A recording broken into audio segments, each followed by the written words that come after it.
Pelikulang ito ay nakakaakit mula simula hanggang wakas. Ang kwento nito ay puno ng mga himaymay na mag-iiwan sa iyo na nagnanais pa ng higit pa. Sa kabilang banda, ipinapakita rito ni Jackie Chan ang kaniyang dakilang halaga hindi lamang bilang isang aktor, kundi bilang isang mahusay na kinatawan ng martial arts mula sa napakabata niyang edad.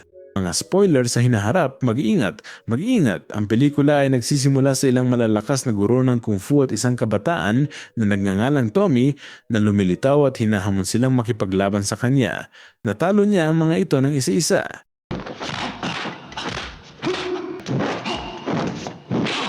Ngunit bigla siyang ginising ng kanyang mga kasama at napagtanto nating nananaginip lang pala siya. Si Tommy ay malakas ngunit hindi makapagsalita dahil nasaksihan niya ang pagpatay sa kanyang ama noong bata.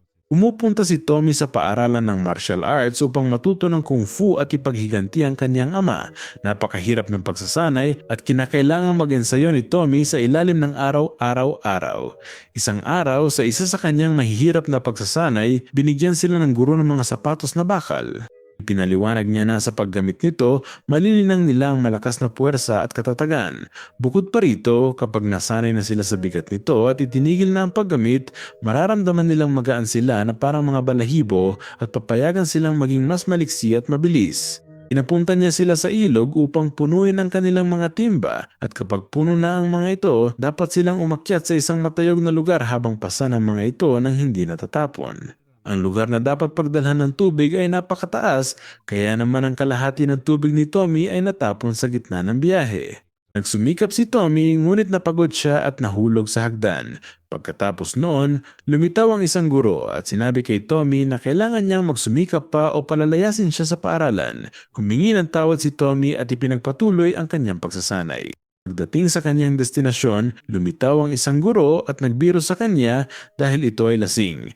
Hiniling ni Tommy na turuan siya nito, kaya sinabi ng guro na panoorin ang kanyang ginagawa. Sinimulang gayahin ni Tommy ang lasing na guro upang subukang pagbutihin ang kanyang mga kakayahan, ngunit siya ay natumba. Araw-gabi ang pagsasanay ni Tommy hanggang sa makakita siya ng dalawang estudyanteng pumasok sa madilim na kuweba sa kabundukan. Sinundan niya ang mga ito at natagpuan ang isang bilanggo na si Chang. Ang bilanggong ito, si Chang, ay isa sa mga guro ng paaralan ngunit pinarurusahan siya dahil sa mga krimen na kanyang nagawa sa kanyang buhay. Noong una ay nagulat si Chang nang makita si Tommy doon dahil hindi ito makapagsalita. Gayunpaman, pinulot ni Tommy ang isang tinapay na nalaglag at inagaw ito ni Chang. Sinabihan niya si Tommy na sa susunod ay magdala ng mas maraming pagkain at alak. Sa huli nang aalis na si Tommy roon, nakita niyang nakasara ang pintuan ng kuweba ngunit nakakita siya ng butas at kumaripas ng takbo palabas. Kinaumagahan, isa sa mga kasamahan ni Tommy ang dinala upang makipaglaban sa mga lalaking kahoy na siyang pinal na pagsubok sa paaralan. Hindi siya sapat na malakas upang lumaban sa mga lalaking kahoy at napinsala ng malubha. Sa kabilang banda, palihim na kumuha si Tommy ng kaunting alak mula sa bote ng lasing na guro at dinala ito kay Chang upang bigyan siya ng lihim na pagsasanay. Isang araw, nakita ng lasing na guro si Tommy na nagnanakaw ng alak at pinarusahan siya sa pamamagitan ng pag-utos na linisin ang kusina sa loob ng isang linggo. Seryosong tinanggap ni Tommy ang kanyang parusa at nagtrabaho ng mabuti araw-araw. Sa wakas, pinatawad siya ng lasing na guro at ginantimpalaan siya sa kanyang pagsisikap. Nang maglaon, bumalik si Tommy kay Chang at ikinuwento ang lahat tungkol sa hamon ng mga lalaking kahoy. Sinabi ni Chang na napakabait ni Tommy kaya tinanggap niya itong sanayin. Ang estilo ni Chang ay ang dragon style na lubhang mapanganib. Itinuro niya kay Tommy ang pag-atake sa kahinaan at bawat detalye nito.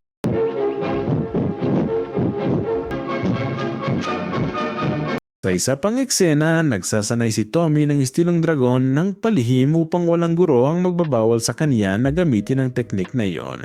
Gayunpaman, nakita siya ng isang guro at tinanong kung kanino niya natutunan ang teknik na iyon habang nananatiling tahimik si Tommy. Sinabi sa kanya ng guro na ang martial arts ay may isa sa mga pangunahing layunin na panatilihing malusog ang katawan at ang taktika na ginagamit ni Tommy noon ay hindi isa sa mga makakapagbigay ng gayong mga benepisyo sa taong nagsasanay nito.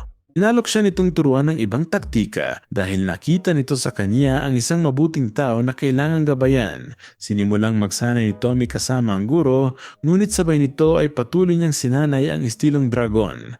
At dahil natututo siya mula sa pinakamahuhusay na guro sa paaralang ito, naging napakalakas niya.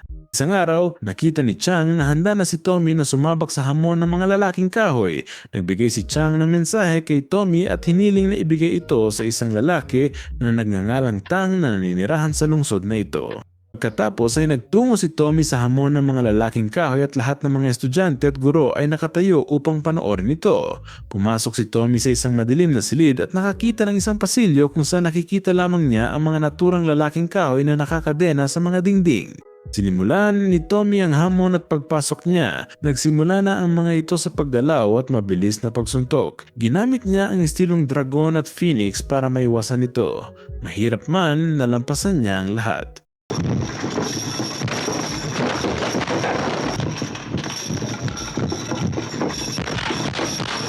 Pagkapanalo, naging profesional sa kung fu si Tommy. Ipinagmamalaki siya ng guro niya pero nagtataka ito kung saan niya natutuhan ng ganoong kung fu. Sa kabila nito, nagalak siya sa kanyang tagumpay at pinaalalahanan siya na ang kung fu ay para sa pagpapanatili ng malusog na isipan at katawan. Sinabi rin niya na simula ngayon, responsibilidad na niyang gamitin ang kanyang kakayahan para tumulong sa mga karapat-dapat dahil puno ang mundo ng mga masama at mahihinang tao. Nagbilin din siya ng mensahe para kay Liang. Hindi nagtagal nakarating siya sa lungsod at siya ay nalilito dahil ginugol niya ang buong buhay niya sa isang paaralan ng martial arts. Tinawag siya ng isang lalaki at ipinakita ni Tommy ang ibinigay ni Chang sa kanya. Inakala ng lalaki na si Chang ang nagpadala kay Tommy kaya isinama niya ito. Ang lalaki ay nagngangalang Tang, sinabi niya kay Tommy na siya ang taong hinahanap ni Tommy kaya ibinigay ni Tommy ang mensahe at umalis. Sumunod nagtungo si Tommy sa isang kalapit na restaurant kung saan nakita niya ang isang grupo ng mga mata na nanggugulo kay Mai, ang anak ng may-ari ng tindahan at sa kanyang kapatid na si John. Sinimulang bugbugin sila ni Mai ngunit pinigilan siya ni Tommy at nagsimulang umatake sa mga maton gamit ang estilong dragon.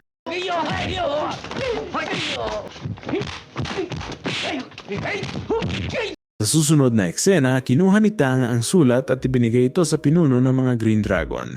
Nang basahin niya ito, natuklasan niya ang tungkol sa bilangguan ni Chang. Kinaumagahan, nagulat ang guro ng paaralan ng martial arts nang malaman na tumakas si Chang. Dito natin nalaman na tinulungan siya ng grupo ng mga Green Dragon at pinalaya siya at ang lahat ay nangyari dahil sa mensaheng ipinadala sa kanila. Ngayon ay alam na natin na si Chang ang pinuno ng mga Green Dragon at pagdating niya sa lungsod na ito, siya ang unang naghihiganti sa mga nagkulong sa kanya. Sa gabi, kinidnap ng mga kriminal si Mai. Sa umaga, nakakuha ang ama ni Mai ng isang nota mula sa mga kidnapper na humihingi ng pera upang palayain ang kanyang anak. Ang kanyang ama ay nagpakita ng labis na pag-aalala rito, ngunit sinabi ng kanyang anak na dapat siyang subukang manatiling kalmado dahil kung humihingi sila ng pera para sa kanya, ibig sabihin ay hindi nila siya sasaktan. Sa sandaling iyon, inalok niya ang kanyang sarili na maghatid ng pera upang iligtas ang kanyang kapatid, ngunit tumanggi ang kanyang ama dahil ayaw niyang ipadala ang isa pa niyang anak sa kamay ng mga mamamatay tao.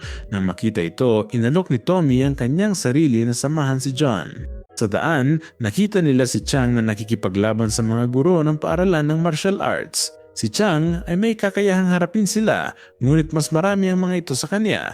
Hiniling ni Tommy kay John na ilayo ang atensyon ng mga guro at tutulungan niya si Chang na tumakas. Si John ay tumakbo ng parang baliw habang sinusubukang makuha ang atensyon nila. Sa sandaling iyon, sinamantala ni Chang ang pagkakataong tumakas kasama si Tommy at nawala sa gitna ng kagubatan. Tinulungan ni Tommy si Chang dahil itinuro nito sa kanya ang teknik ng dragon. Pinatulog sila ni Chang sa bahay ng isang hindi kilalang lalaki, ngunit sa sandaling iyon ay dumating ang isang kalbong lalaki. Pinatay siya ni Chang sa pag-aakalang isa siya sa mga guro, nagpatuloy siya at pinatay ang buong pamilya nito at sinabihan si Tommy na umalis agad. Parehong hinahanap ni na Tommy at John si Mai sa umaga, ngunit hindi nila siya makita. Pumunta sila sa kanilang restaurant at sa sandaling iyon ay dumating siya sa lugar. Sinabi ni Mai sa kanila na iniwan siya ng mga maton sa restaurant. Tinanong ng pinuno ng grupo ng tigre si John tungkol kay Tommy, ngunit hindi siya binigyan nito ng anumang impormasyon. Nagsimula ang isang labanan sa pagitan nila, ngunit lumitaw si Tommy at inatake ang pinuno ng grupo. Nagkaroon ng mahabang labanan sa pagitan ng dalawa hanggang sa kalaunan ay natuklasan ng pinuno na si Tommy ay mula sa Shaolin at siya ay umalis. Sa gabi, iniisip ni Tommy ang pagkamatay ng kanyang ama.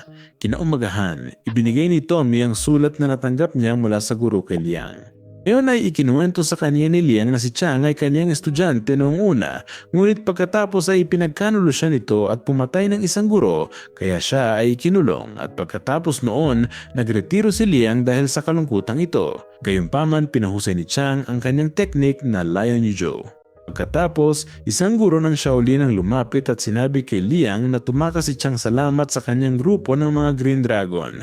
Mayroon siyang bagong teknik na tinatawag na Lion's Roar at ngayon ay kayanan niyang atakhin ng Shaolin. Sinabi ng guro na si Tommy ay napakagaling at mabilis siyang matututo. Binigyan ni Liang si Tommy ng isang lihim na libro at sinabing magiging mahusay siyang Shaolin dahil sa natatanging teknik. Katapos noon, namatay si Liang at sinimulan ni Tommy ang kanyang pagsasanay sa loob ng maraming taon kung saan nagbuhat pa siya ng bato na may timbang na 150 kilo sa kanyang likuran. Isang guro ang lumapit sa kanila at sinabing sasalakay ni Chang sa loob ng susunod na 3 araw.